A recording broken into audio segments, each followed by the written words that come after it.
ஸ்ரீலங்காவில் இருக்கும் பசில் ராஜபக்ஷவுக்கு என்ன ஆனது? பதறும் ராஜபக்ஷக்கள். பாதாள உலகத்திடம் பணம் வாங்கிய சஜித், அரசாங்கம் வெளியிட்ட பரபரப்பு தகவல். அனுர அரசை கவிழ்க்க திட்டம், அடுத்தடுத்து வெளியாகும் அதிர்ச்சி. தென்னிலங்கை அரசியலில் பெரும் பரபரப்பு, தப்பியோடும் அரசியல்வாதிகள். தமிழ் பேசும் கட்சிகளின் பின்னணியில் அனுர, அரசாங்கம் வெளியிட்ட முக்கிய அறிவிப்பு. புலிகள் எப்போதும் அஞ்சியதில்லை, முன்னாள் சிரேஷ்ட பிரதி போலீஸ் மா அதிபரின் பகீர் தகவல். பாதாள உலகத்தின் கட்டுப்பாட்டில் சிறைச்சாலைகள், அரசை மீறி செல்லும் ஆபத்து. வெளிநாட்டில் இருந்து யாழ்ப்பாணம் வருவோருக்கு சிக்கல், இலக்கு வைக்கும் மர்ம கும்பல். இனி விரிவான செய்திகள். முன்னாள் நிதியமைச்சர் பசில் ராஜபக்ஷ உடல்நலக் குறைவால் பாதிக்கப்பட்டுள்ளார் என்பது மட்டுமே அவர் தொடர்பில் எங்களிடம் தற்போது இருக்கும் ஒரே ஒரு தகவல் என்று பொதுஜன பெரமுனவின் முன்னாள் பாராளுமன்ற உறுப்பினர் ஜஹத் குமார தெரிவித்துள்ளார். வெளிநாட்டில் இருக்கும் பசில் ராஜபக்ஷ நீதிமன்றில் முன்னிலையாகுவதற்காக நாட்டுக்கு திரும்புவாரா என ஜஹத் குமாரவிடம் கேள்வி எழுப்பப்பட்டது. பசில் ராஜபக்ஷ நாட்டுக்கு திரும்புவது குறித்து அவரிடம்தான் கேட்க வேண்டும், ஆனால் உரிய நேரத்தில் இந்த விடயங்களில் தலையிடுவார். யாரும் நீதிமன்றத்தை தவிர்க்கவும் இல்லை, நீதிமன்ற நடவடிக்கைகளை தவிர்க்க முயற்சிக்கவும் இல்லை. பசில் ராஜபக்ஷ சரியான நேரத்தில் நீதிமன்றத்தில் முன்னிலையாகுவார். முன்னாள் அமைச்சர் பசில் ராஜபக்ஷ ஒரு நோயினால் பாதிக்கப்பட்டுள்ளார் என்பது மாத்திரமே எமக்கு தெரியும், ஆனால் அந்த நோயின் தன்மை குறித்து எனக்கு தெரியாது. அதே போல பசில் ராஜபக்ஷ உடல்நலக் குறைவால் பாதிக்கப்பட்டுள்ளார் என்பது மாத்திரமே கட்சிக்கும் தெரியும். அத்துடன் இது தொடர்பான தகவல்கள் ஏற்கனவே நீதிமன்றத்தில் சமர்ப்பிக்கப்பட்டுள்ளன என நம்புகின்றேன். நாங்கள் இருக்கும் இடத்திற்கும் அவர் இருக்கும் நாட்டிற்கும் இடையே கணிசமான தூரம் உள்ளது. எனவே அவர் எங்கே இருக்கின்றார், என்ன நோயால் பாதிக்கப்பட்டுள்ளார் என்பது குறித்து எமக்கு தெரியாது என குறிப்பிட்டுள்ளார். உயிர்த்த ஞாயிறு தாக்குதல் தொடர்பில் கைது செய்யப்பட்டுள்ள புலனாய்வு துறையின் முன்னாள் பிரதானி சுரேஷ் சலையின் குடும்ப உறுப்பினர்களை முன்னிலைப்படுத்தி பாரிய ஊடக பிரச்சாரங்கள் மேற்கொள்ளப்பட்டுள்ளன. இதன் காரணமாக அவர்கள் மிகவும் இக்கட்டான மற்றும் ஆதரவற்ற நிலைக்கு தள்ளப்பட்டுள்ளதாக தெரிவிக்கப்படுகின்றது. சுரேஷ் சலை மரண போராட்டம் நடத்துவதாக பிரபல அரசியல்வாதிகளான உதய கம்மன்பில, நாமல் ராஜபக்ஷ, விமல் வீரவன்ச மற்றும் திலீப் ஜெயவீர உள்ளிட்ட தரப்பினர் மிகவும் அறமற்ற முறையிலான பிரச்சாரங்களை மேற்கொண்டனர். இந்த ஊடக பிரச்சாரங்களுக்காக சுரேஷ் சலேயின் மனைவி, மகன் மற்றும் சகோதரர் ஆகியோரும் பயன்படுத்தப்பட்டனர். எனினும் தற்போதைய நிலையில் குறிப்பிட்ட அரசியல் தரப்பினர் சுரேஷ் சலே குறித்து எவ்வித கவனமும் செலுத்தவில்லை என்று கூறப்படுகின்றது. சலே தொடர்பாக முன்னெடுக்கப்பட்ட பிரச்சாரங்கள் குறித்து உறவினர்கள் அவரிடமும் மகனிடமும் வினவப்பட்டுள்ளது. அவர்களால் எவ்வித பதிலும் அளிக்க முடியாமல் மிகவும் மனவேதனைக்கும் இக்கட்டான நிலைக்கும் ஆளாகியுள்ளதாக தகவல்கள் தெரிவிக்கின்றன. தமிழீழ விடுதலை புலிகள் அமைப்பு உண்மையில் யுத்தத்திற்கு பயப்படவில்லை. அவர்களிடம் யுத்த பலம் இருந்தது, அதனால் அவர்களுக்கு பாரிய நம்பிக்கை இருந்தது. சமாதானத்தை அவர்கள் தங்களது பலவீனமான சந்தர்ப்பங்களில் பயன்படுத்தினார்கள் என்று முன்னாள் சிரேஷ்ட பிரதி போலீஸ் மா அதிபர் பிரியந்த ஜெயக்கொடி கூறியுள்ளார். தமிழீழ விடுதலை புலிகள் அமைப்பினர் எப்போதும் அவர்களின் ஒட்டுமொத்த செயல்முறையிலுமே மிகவும் தந்திரமான செயற்பாடுகளையே முன்னெடுத்தனர். எனது தனிப்பட்ட கருத்துப்படி தமிழீழ விடுதலை புலிகள் அமைப்பிற்கு மிக குறைவான இடங்களே தவறியது என்றும் அவர் கூறியுள்ளார். பிரதானமான தவறு என்னவென்றால் 2005 ரணில் விக்ரமசிங்கவை தோற்கடித்து மஹிந்த ராஜபக்ஷவை ஜனாதிபதியாக்கி தாமாகவே வம்பை விலைக்கு வாங்கியதாகும். அதேபோன்று தான் ராஜீவ் காந்தியின் படுகொலையும் இப்படி சில பாரதூரமான தவறுகள் அவர்களினால் செய்யப்பட்டன. ரணசிங்க பிரேமதாச ஜனாதிபதிக்கும் அவர்கள் தங்களது வழக்கமான ஏமாற்று விதத்தையே செய்தார்கள். இந்திய அமைதிப்படையை பிரேமதாச ஜனாதிபதி புரட்டினார். அவர்கள் அவருடன் சமாதான பேச்சுவார்த்தை மேசைக்கு வருவதாக கூறி வந்தார்கள். அதற்கு இடைப்பட்ட காலத்தில் ஆயுதங்கள் மற்றும் தொலைத்தொடர்பு உபகரணங்கள் பரிமாற்றப்பட்டதாக ஒரு கதை இருக்கின்றது. அவர்கள் பலவீனமுடையும் ஒவ்வொரு சந்தர்ப்பத்திலும் சமாதானத்தை முன்னிறுத்தி செயற்பட்டே மீண்டும் பலமடைந்தார்கள். 2009 அதற்கான ஒரு முயற்சியை மேற்கொண்டார்கள். ஆனால் அதிர்ஷ்டவசமாக அது அவ்வாறு நடக்கவில்லை. ரணில் விக்ரமசிங்கவையும் ஏமாற்றினார்கள். அது சம்பந்தமாக முன்னாள் பாதுகாப்பு செயலாளர் Austin Fernando my Delhi is white என்று சற்றே பெரிய புத்தகம் ஒன்றை எழுதியுள்ளார். அந்த புத்தகத்தில் அனைத்து விவரங்களும் உள்ளன என்று குறிப்பிட்டுள்ளார்.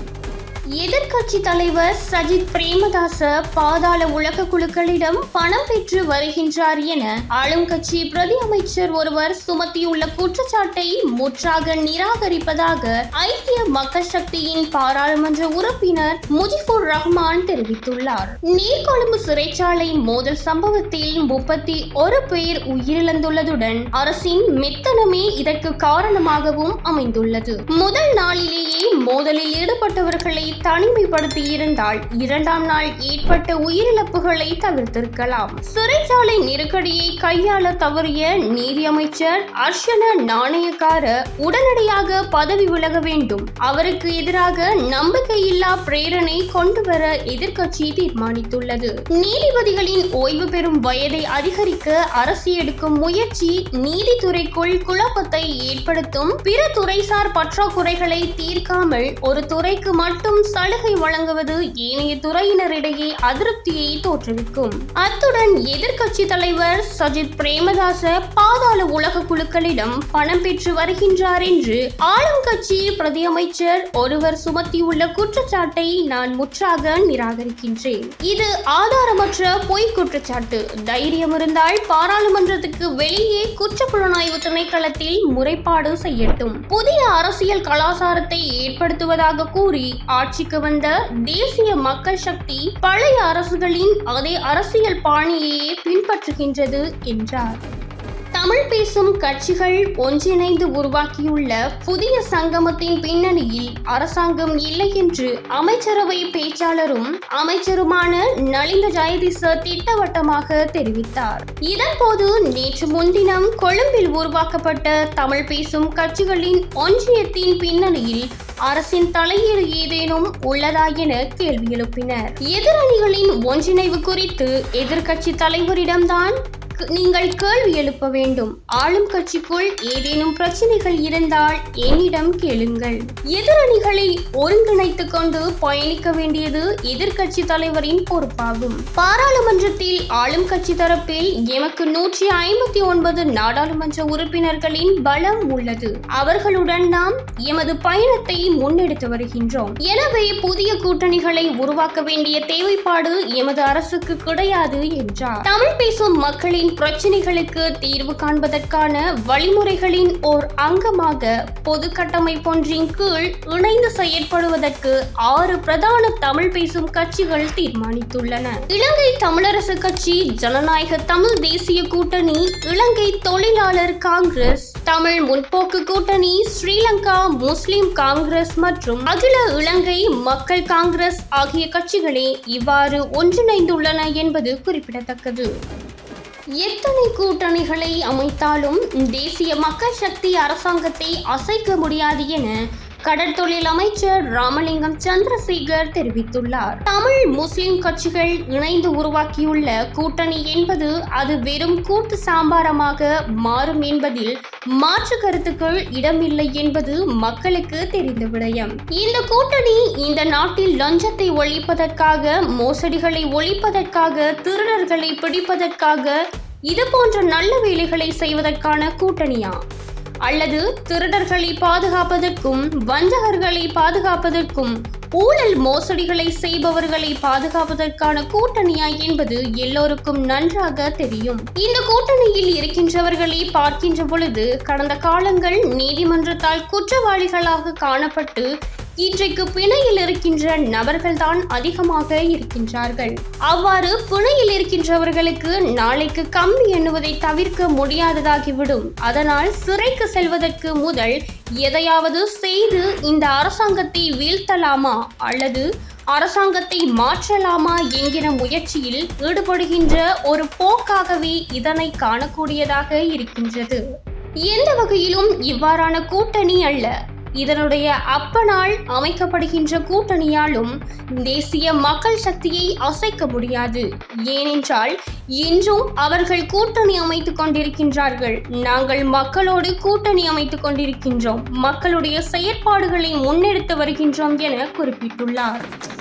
நீர்கொழும்பு சிறைச்சாலையில் அண்மையில் இடம்பெற்ற மோதல்கள் மற்றும் சிறைச்சாலை அதிகாரிகள் படுகொலை செய்யப்பட்டமைக்கு பாராளுமன்ற தெரிவுக்குழுவின் பரிந்துரைகளை அதிகாரிகள் உரிய முறையில் நடைமுறைப்படுத்த தவறியமையே பிரதான காரணம் என்று தேசிய ஒருங்கமைப்பு ஒன்றியத்தின் தலைவர் குணதாச அமரசேகர குற்றம் சாட்டினார். அனுராதபுரம், தங்காலை மற்றும் மகர சிறைச்சாலை மோதல்களை போலன்றி இம்முறை சிறைச்சாலை அதிகாரிகள் படுகொலை செய்யப்பட்டுள்ளமையானது சிறைச்சாலைகள் தற்போது பாதாள உலக குழுக்களின் கட்டுப்பாட்டுக்குள் சென்றுள்ளதை உறுதிப்படுத்துகின்றது. உரிய பாதுகாப்பு ஏற்பாடுகள் இன்றி ஆயுதமற்ற அதிகாரிகளை இவ்வாறான ஆபத்தான பணிகளில் ஈடுபடுத்தியது அரசின் பாரிய தவறு. தற்போது சிறைச்சாலைகளில் உள்ளவர்களில் 60% அதிகமானோர் போதைப் பொருள் குற்றச்சாட்டுகளுடன் தொடர்புடையவர்கள். மேலும் 70% அபராதம் செலுத்த முடியாத ஏழைகளை. இவர்களை பராமரிக்க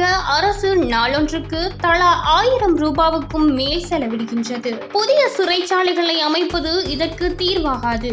போதைப் பொருள் பாவனைக்கு அடிமையானவர்களை குற்றவாளிகளாக பார்க்காமல் அவர்களை நோயாளிகளாக கருதி மறுவாழ்வு அளிப்பதே சிறைச்சாலை நெருக்கடிகளுக்கான உண்மையான தீர்வாகும். பாராளுமன்ற தெரிவுக்குழுவினால் சமர்ப்பிக்கப்பட்ட 27 பக்க அறிக்கையை செயற்படுத்தாமல் வெறும் அரசியல் நாடகங்களை நடத்துவதில் பயனில்லை. ஜனாதிபதி, எதிர்க்கட்சி தலைவர் உள்ளிட்ட பொறுப்பு வாய்ந்த அனைவரும் குறித்த அறிக்கையை வாசித்து அதன் பரிந்துரைகளை உடனடியாக செயற்படுத்த முன்வர வேண்டும் என குறிப்பிட்டுள்ளார்.